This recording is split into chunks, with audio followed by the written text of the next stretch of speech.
Dear students, अस्सलाम वालेकुम। आज का जो हमारा टॉपिक है 10th मैथमेटिक्स की एक्सरसाइज 1.1 का क्वेश्चन नंबर 1 है। इससे पहले हमने क्वाड्रेटिक इक्वेशन के बारे में पढ़ा था। तो क्वाड्रेटिक इक्वेशन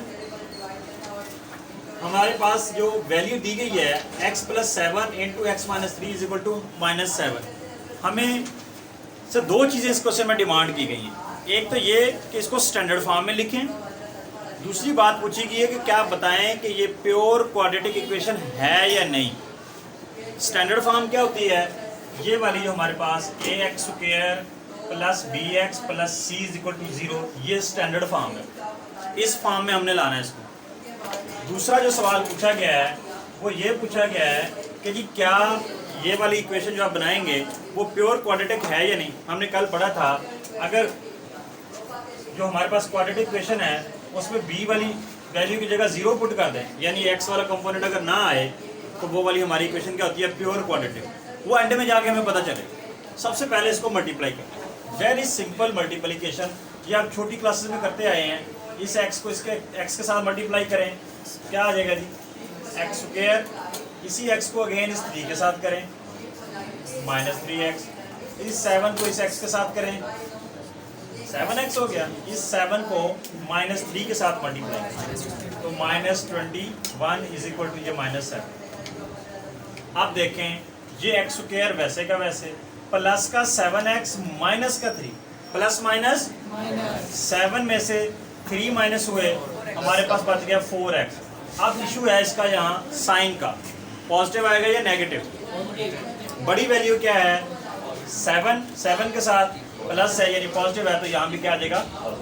और ये -21 वैसे का वैसे, इक्वल के उस पार ये -7 है। याद रखिएगा जब भी कोई वैल्यू इक्वल के दूसरी तरफ शिफ्ट होगी उसका साइन लाजमी चेंज होना है। ये -7 है, इस साइड पे आके क्या हो जाएगा? +7 = 0। अब x² + 4x माइनस का 21 प्लस का 7, प्लस माइनस 21 में से 7 -1, तो ये बच जाएगा जी -14 = अब देखें ये हमारे पास एक स्टैंडर्ड फॉर्म आ गई क्वाड्रेटिक इक्वेशन। इसी फॉर्म में थी ना, ax² + bx + c = 0। ये देखिए उसी फॉर्म में, तो हम ये लिख देंगे जी ये इसकी क्या आ गई जी? स्टैंडर्ड फॉर्म आ गई। अब अगला इसमें बात पूछी गई थी कि क्या ये प्योर क्वाड्रेटिक इक्वेशन है। अब देखें इसका ये वाला फैक्टर जो है, ये अगर 0 होता, ये ना होता इस जगह, तो ये प्योर क्वाड्रेटिक होनी। प्योर क्वाड्रेटिक इक्वेशन में सिर्फ एक वेरिएबल होता है और वो x² वाला होता है या कांस्टेंट वैल्यू।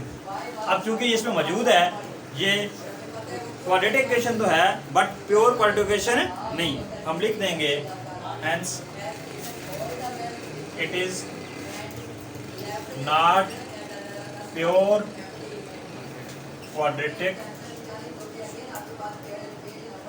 इक्वेशन। बस यही है इसका आंसर। क्लियर? अब हम चलते हैं अगले क्वेश्चन। सेम यही क्वेश्चन, ये क्वेश्चन है, इसमें भी यही काम करना है। पहले स्टैंडर्ड फॉर्म बनानी है क्वाड्रेटिक इक्वेशन की, दूसरे नंबर पे ये बताना है कि क्या ये प्योर क्वाड्रेटिक इक्वेशन है या नहीं। अब क्या होगा? इन दोनों का एलसीएम लें, कितना आएगा? अगर हम इसका एलसीएम लें तो ये आता है जी हमारे पास 21 आता है। इस एलसीएम से पूरी होल इक्वेशन को मल्टीप्लाई कर, यहाँ लिख दें मल्टीप्लाइंग इक्वेशन ऊपर वाली यानी बाय 21। आप इसका एलसीएम भी ले सकते हैं डायरेक्ट, एक वो तरीका भी है। वो ऐसे लंबी लाइन लगाकर नीचे 21 लिखकर फिर पूछ सकते हैं। दूसरा तरीका ये कि आप एलसीएम वाला जो प्रोडक्ट आया है उसी से होल इक्वेशन को मल्टीप्लाई कर, एवरी टर्म को। कैसे? ये देखें जी x² + 4/3 था, इसको 24 से मल्टीप्लाई कर, माइनस इस वैल्यू को भी 24 से मल्टीप्लाई करते हैं और इसको भी मल्टीप्लाई करते हैं। क्लियर? हर स्टेप को 21 से मल्टीप्लाई करना। हमने किससे किया है? 24। जो आपके पास एलसीएम आया है 21 आया है, 21 से ही इसको मल्टीप्लाई करेंगे। This is your 21। ये आ गया।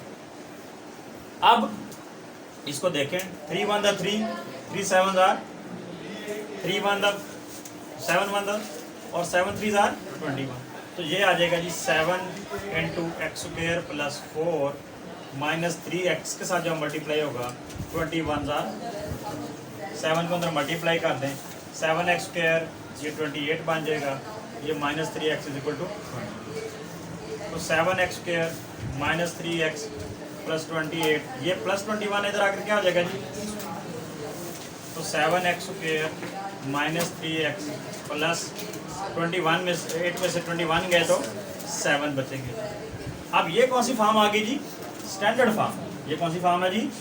स्टैंडर्ड फॉर्म आ गई इसकी क्वाड्रेटिक इक्वेशन की। अब इसमें ये बताना है आपने कि क्या ये प्योर क्वाड्रेटिक इक्वेशन है या नहीं। हाँ जी, आप बताएं है कि नहीं। देखें, अगर ये वाला फैक्टर 0 होता तो सिर्फ एक्स स्क्वायर होता और ये होता तो हमारे पास प्योर, ये भी प्योर क्वाड्रेटिक इक्वेशन है नहीं। हम कहेंगे it is not pure quadratic equation. ये इसका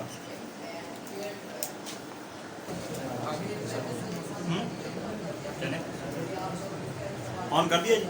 अच्छा जी, अब हमारे पास ये तीसरा पार्ट है x over x plus 1 plus x plus 1 over x is equal to 6। इसका एलसीएम क्या आता है? इसका एलसीएम आता है जी हमारे पास x इंटू एक्स प्लस। अब इसी तरह चाहे तो आप वो लंबी लाइन लगाकर एलसीएम ले लें या पूरी इक्वेशन को इस एलसीएम जो आया है इसके साथ भी मल्टीप्लाई करते हैं, इसके साथ भी इसके साथ। तो हम यहाँ लिखेंगे multiplying equation by x into x plus 1। अब हर स्टेप के साथ यानी x plus multiply x over x plus 1, फिर again x into x plus 1 और फिर इधर भी ये x इंटू एक्स प्लस। जी, यहाँ तक भी बात समझ ना आई हो। अब देखें, इस x प्लस 1 से ये x प्लस 1 कट गया, इस x से ये x कट गया, ये x और ये x एक्स स्क्वायर, ये x प्लस 1 है, ये भी x प्लस 1 क्या बन जाएगा जी? होल स्क्वायर एक्स प्लस 1 का। ये 6x को अंदर मल्टीप्लाई कर दें, ये 6x स्क्वायर प्लस 6x। अब ये एक्स स्क्वायर, इसका फार्मूला ओपन कर दें, x प्लस 1 का होल स्क्वायर। ये वकार आप बताएं क्या होता है?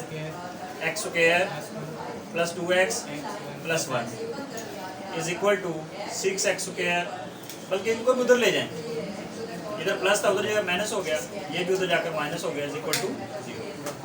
अब ये एक्स स्क्वायर, ये एक्स स्क्वायर कितने हो गए? और ये माइनस 6x स्क्वायर प्लस का 2 माइनस का 6 कितना बच गया? Minus 4x square. ये प्लस का 2x, ये माइनस का 6x माइनस 4x और ये वाला प्लस 1 इज इक्वल टू। अब ये कौन सी बन गई जी? स्टैंडर्ड फॉर्म बन गई क्वाड्रेटिक इक्वेशन की। हम ये लिख देंगे, ये क्या है जी?